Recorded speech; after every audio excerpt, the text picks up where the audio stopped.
बड़ी चालाकी से यह संचालन मुझको दे दिया गया। वैसे भी हिंदुस्तान में दो ही सरदार बुद्धिमान हैं, एक सरदार मनमोहन सिंह जो दिल्ली में राज चला रहे हैं सोनिया गांधी के इशारे पर, और एक हम जो चलते हैं अपनी पत्नी के इशारे पर।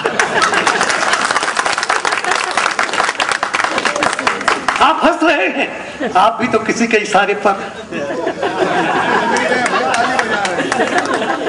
अच्छा लगता है जब हम भी किसी के इशारे पर चले और खुद अपने लिए भी हंसे तो और अच्छा लगता है। वैसे भी जब मैं उपस्थित था तो दूसरे को संचालन देने की आवश्यकता भी नहीं थी। राह तकते तकते जब आंखें थक जाएं, राह तकते तकते जब आंखें थक जाएं उसे इंतजार कहते हैं, और ले देकर जो चलती है उसे सरकार कहते हैं। ले देकर जो चलती है उसे सरकार कहते हैं। आखिरी खून के कतरे तक जो लड़ता है, आखिरी खून के कतरे तक जो लड़ता है देश और धर्म के लिए, हथेली पर रख सिर अपना, उसे सरदार कहते हैं, उसे सरदार कहते हैं। मुझे सौंप दिया गया बड़ी चतुराई के साथ जो संचालन दिया गया, इसका कारण भी है मैं को, और जितनी ताली चाहे बजा लेना।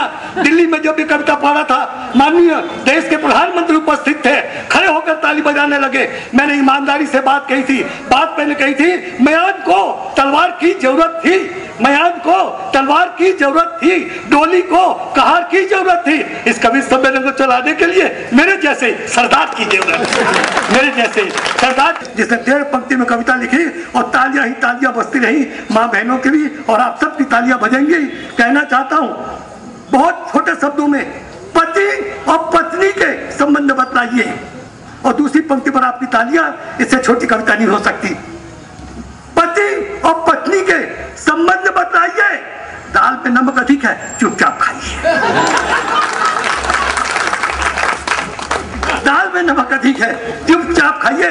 वैसे एक बात बताऊं भाई साहब, मेरी पत्नी जो है ना बड़ी पतिव्रता है, बहुत पतिव्रता। माननीय मंत्री महोदय जी, जब तक मैं घर नहीं जाता भोजन नहीं करती, जब तक मैं घर नहीं जाता वो भोजन नहीं करती। और अब हाथ खोल लेना, जिनने अभी तक हाथ नहीं खोले, बिल्कुल भोजन नहीं करती।